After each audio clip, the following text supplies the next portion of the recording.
Hello children, today we'll be doing the third module of the lesson, Morning at Green Gables. In the second module, we saw how Anne was so attracted to the beauty of Green Gables, the natural beauty, the river, the blooming cherry tree, the orchards, everything attracted her. When she was standing and admiring this beauty, Marilla comes and calls her. She asks her to come down for breakfast and she gives a few instructions also, isn't it? Like she should wash her face and comb her hair, the window should be open, the bedclothes should be neatly folded, and then she should look very smart and tries her level best to follow all those instructions.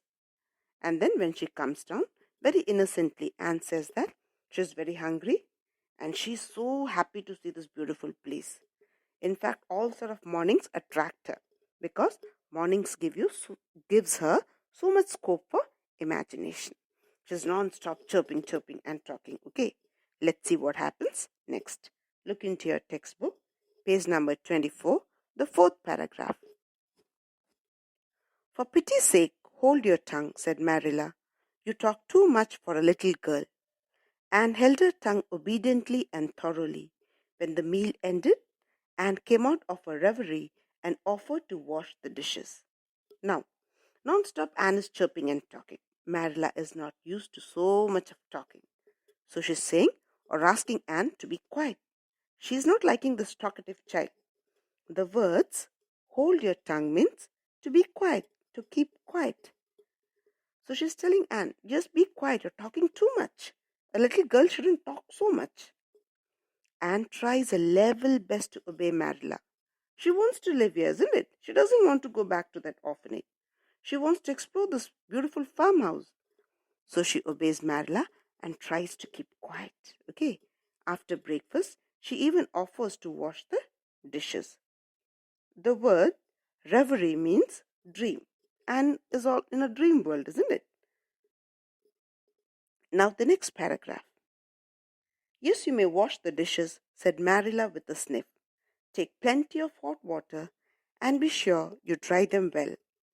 I've got enough to attend to this morning, for I have to drive over in the afternoon and see Mrs. Spencer. You'll come with me and we'll settle what's to be done with you. Mrs. Spencer will probably make arrangements to send you back to Nova Scotia at once.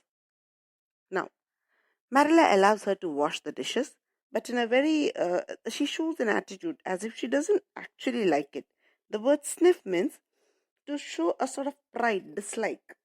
Okay, to show as if, okay, you may wash the dishes, but she's actually not much interested. Then she gives a few instructions. What does she say? That Anne should take plenty of hot water and the vessel should be dried very well. Then Marilla is telling her that she has enough work to do in the morning. And in the afternoon, Marilla will visit Mrs. Spencer. Mrs. Spencer is the person who actually sent Anne to this Green Gables. Okay, so she will take Anne also with her. Marilla expects Mrs. Spencer to make some arrangements to send her back to Nova Scotia. Nova Scotia is a province of Canada, the place from where Anne has come. So Marilla is planning to send Anne back to her own place. Is it clear? Now the next paragraph. When the dishes were done, Marilla told her she could go out of doors till dinner time. Anne ran quickly to the door, eyes glowing.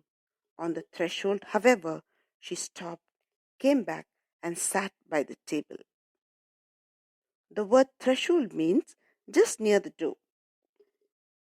You can say a sort of wooden or a stone sort of piece is placed near the door. You can see just near the doorway. She stopped and she came back.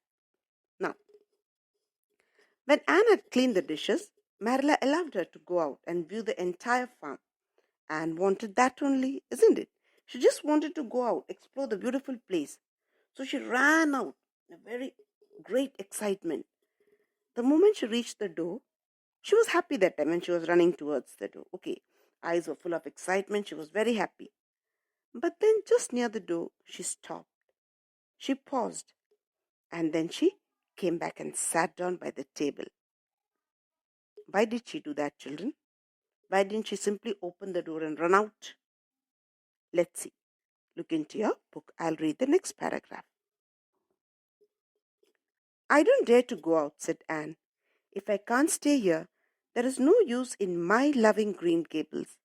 And if I go out there and become friendly with the trees and the flowers and the brook, I cannot help loving them. I want to go out so much. Everything seems to be calling me. Anne, come out and play. Anne, we want a playmate. There is no use in loving things if you have to be taken from them, is there? I was so glad when I thought I was going to live here. I thought I'd had so many things to love. But that dream is over, so I don't think I'll go out. Now here, why did she pause, children? Marilla just said, no, that she'll be visiting Mrs. Spencer and they'll try to see what to do with her. So, in a very emotional way, Anne is saying, she just doesn't want to go out now. I don't dare to go out. Dare means I don't have the guts. I don't have that much of, strength to go out and visit this beautiful place. She knows very well that she cannot stay here. Marilla will not allow her to live here. So she talks in a very emotional way. She wants to go out and be friendly with the trees, the flowers, the streams, everything. But then, if she has to go back, she will really miss all these, isn't it? She'll feel sad. So she cannot think of going out. It's a very touchy sentence, children, where she says there is no use in loving things if you have to be taken from them.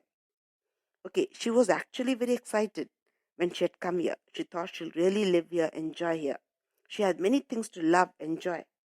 But then, if she has to go back, then there is no point in enjoying all these things. She'll really feel sad, no? All those good things were taken away from her. A bit disappointing.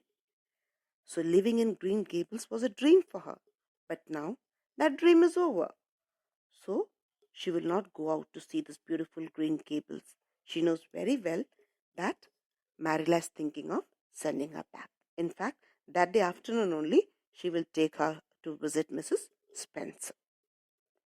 Is it clear? Now let's see what happens towards the end. Look into the textbook, children. Look into your textbook, the last 2 lines. What happens next? Does Anne get to live in Green Gables? Does Marilla begin to like Anne? Read Anne of Green Gables by Lucy Maud Montgomery to find out. I told you, when I just started the story, I told you, slowly, Marilla loves Anne and really changes their boring life into a very excited life. This both Matthew and Marilla were living a very boring life, isn't it? They were growing old. There was no excitement in their life. But when Anne comes in, she fills their life with happiness, surprises, laughing, cheering. Everything happens in their life then. Marilla initially did not like this Anne, but slowly, Marilla also adopts her like her own daughter. Is it clear? If you can read the story, it's a very good storybook. Now tell me, children, what good qualities can you learn from Anne? She was a happy child. She was always full of excitement. She wanted to just go out and explore places. She was a lover of nature, isn't it? She was very chirpy, talkative, full of energy. A very positive child she was. She has a positive attitude. Very playful also. She was a sort of helpful child also, isn't it?